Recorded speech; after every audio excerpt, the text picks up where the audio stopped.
What's up, guys? I just wanted to share with you Thor's hammer that I got made from Dave Soderquist out of Salt Lake City, Utah. This is actually the one that I got my reference point off of. I called him up and asked if he could make me a custom one, because this one's got the Viking with the goats and amber in the middle, and these on the top are he said they're horses.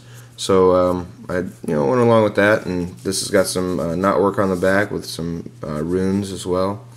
And there's another photo of it.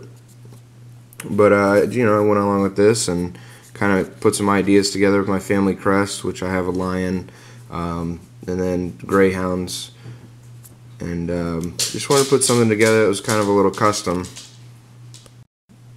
custom and kind of special to me.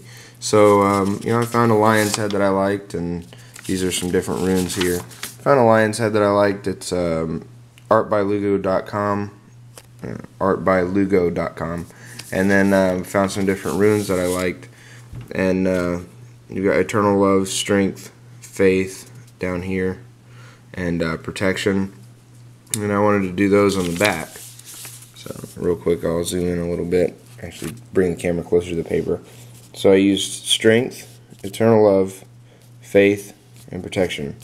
I used those, and I used this drawing. I kind of minimized it as much as I could, and then here's what I came up with for the front.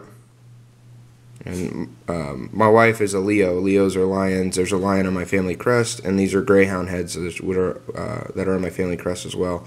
And then a ruby. She's a July, so we did a ruby for that. And this is actually my drawing.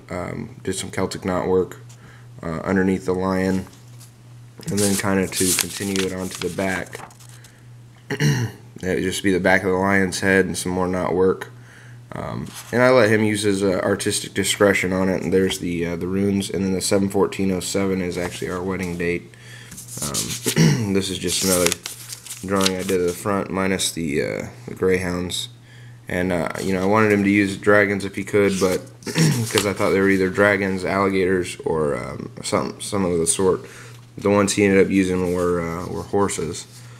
So he sent me pictures of each of the processes, and bring those into frame here in a second. And here with the first part, what he does is he takes and carves this out of a big block, and he actually carves the hammer. These gray parts are like a sculpting clay, and he was nice enough to send me each and every part, but this is actually the lion's head, and this guy's a real artist, because I sent him a flat drawing, and he was able to make it a 3D thing. And he ended up doing the greyhounds were flat, but he ended up bringing them out so they're a little bit more 3D. And then there's some of the knotwork in the middle. But what really surprised me is what he did with the back. Instead of doing some knotwork and whatnot like on this one here, he did a little bit different. He did some knotworking on the sides, and then the bottom.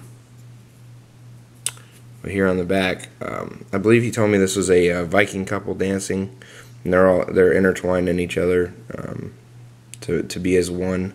And then on the bottom here you have the eternal love, strength, faith, and protection, and then our wedding date, 7/14/07.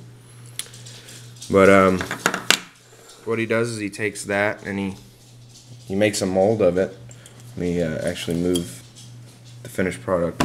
He makes a mold with this big block right here, and this forms a negative, and then he pumps wax into this, and then uses the wax to melt the brass, or pours the brass in, and it melts the wax and forms the shape.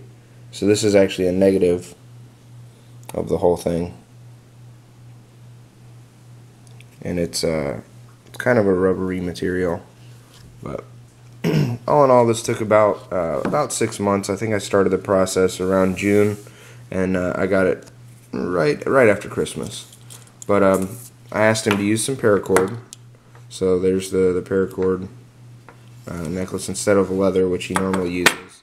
And here actually is the finished product with the ruby in the middle. I got that from Mary Jewelers in Eustis, Florida. It was about $28.95, $30. And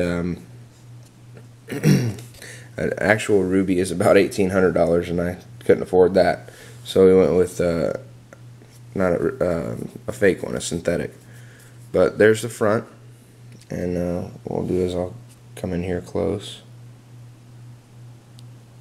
and those are the horse heads, and they swivel around on each side pretty well.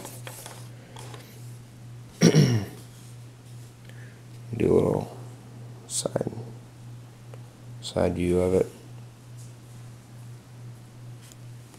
And yeah, I guess you could construe it as a door knocker. It's heavy, it's, you know, uncomfortable or whatnot, but you know, I've gotten used to it, and it's actually not bad. It is heavy, it's brass, but you know, if you're not a wuss about things, you can wear you know, nice things like this.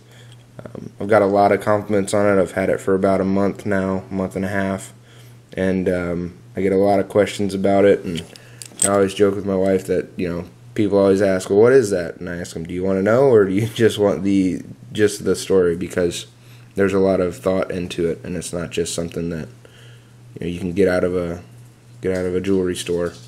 But David is a great guy.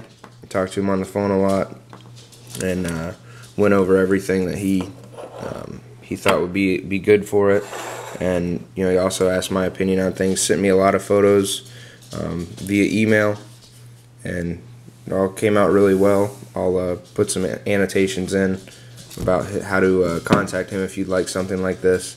It wasn't cheap, but at the same time, for custom work, 6 months worth of stuff. Of course, it probably, you know, doesn't take 6 months if he focuses on one project. But he's a very busy guy, very talented, and a lot of people know how talented he is, so that's why they use him.